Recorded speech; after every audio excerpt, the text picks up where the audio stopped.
Aujourd'hui, retour au Figma avec la SP044, une version donc limitée. C'est tiré de la série Axel World. On retrouve notre princesse en tenue, voilà, Axel Assaut.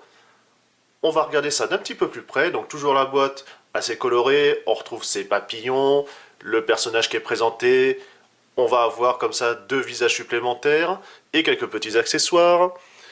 Derrière, voilà, on y arrive avec les différentes poses, on peut voir les ailes puisque c'est lors de la, entre guillemets, la fusion avec notre héros. On voit également voilà, qu'elle va pouvoir avoir comme son personnage dans le jeu, dans l'univers accéléré, les lames, puisque là c'est une version combinée un peu spéciale. Je vous laisse découvrir l'animé pour comprendre comment elle arrive à cette forme. On va tout de suite passer au déballage. On retrouve donc les ailes de Silver Crow, mais cette fois-ci en noir. Comme je vous parlais, puisque c'est la fusion, toujours le beau joint propre à la marque de chez Max Factory. Bon, bien détaillé, alors c'est vrai qu'au moins c'est uniforme. Un petit dégradé, enfin voilà, un petit brush aurait été peut-être un petit plus, mais bon.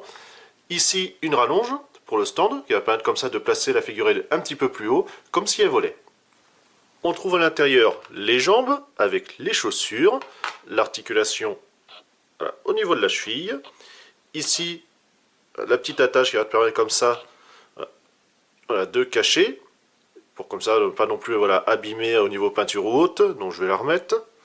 Jambe droite, jambe gauche. Les bras cette fois-ci, avec comme vous pouvez voir le trou pour pouvoir y placer une main. Main justement qu'on va aller voir d'un peu plus près. On va retrouver les mains classiques. Hein. C'est vrai qu'on aurait peut-être pu aimer avoir voilà, des mouvements différents. Ça peut voilà, permettre de créer des poses un peu plus amusantes. En tout cas du grand classique, deux mains ouvertes, deux fermées et deux autres pour tenir les armes. Comme vous pouvez voir, donc sur la figurine est monté le visage neutre. Ensuite, vous allez pouvoir trouver deux autres, c'est-à-dire celui qui est à gauche, un peu plus voilà, concentré, sérieuse, et à droite, vraiment énervé. Le stand, hein, rien de nouveau, habituel, avec comme ça sa tige articulée sur 3 points, qui va permettre comme ça de poser à peu près correctement la figurine et la maintenir. Concernant la Figma, habituelle, toujours voilà, bien élancée, bien détaillée. On voit comme ça voilà, du violet, du noir un petit peu partout. Alors on a deux teintes de noir. En fait c'est surtout dû à la matière qui est différente. Ici voilà, un noir un peu plus soutenu, plus profond. Contrairement à la tenue qu'elle porte. On peut voir, bien faire attention à la mèche.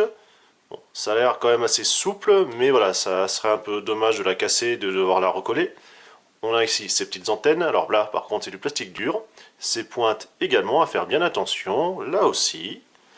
Au niveau des articulations, comme d'habitude chez les Figma, on en a plein. On va voir au niveau du cou. Vous avez donc forcément après gauche-droite.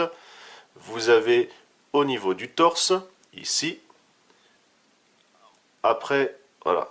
Ici, cette fois-ci, vous n'avez rien. Vous avez l'articulation de la cuisse. Pareil, ici, la cuisse, elle ne tourne pas. On va seulement avoir le genou, donc forcément pas de pied, à moins de lui avoir mis la jambe adéquate. Ici, l'épaule. Et là, le coude. À nouveau pareil, pas de poignet, ça sera pour l'autre version. On se retrouve également avec les mèches articulées, puisqu'elles disposent chacune d'un bol joint. Pour les ailes, c'est cette petite plaque qu'on va enlever, qui va permettre comme ça de libérer un trou, et on va pouvoir l'éclipser dessus.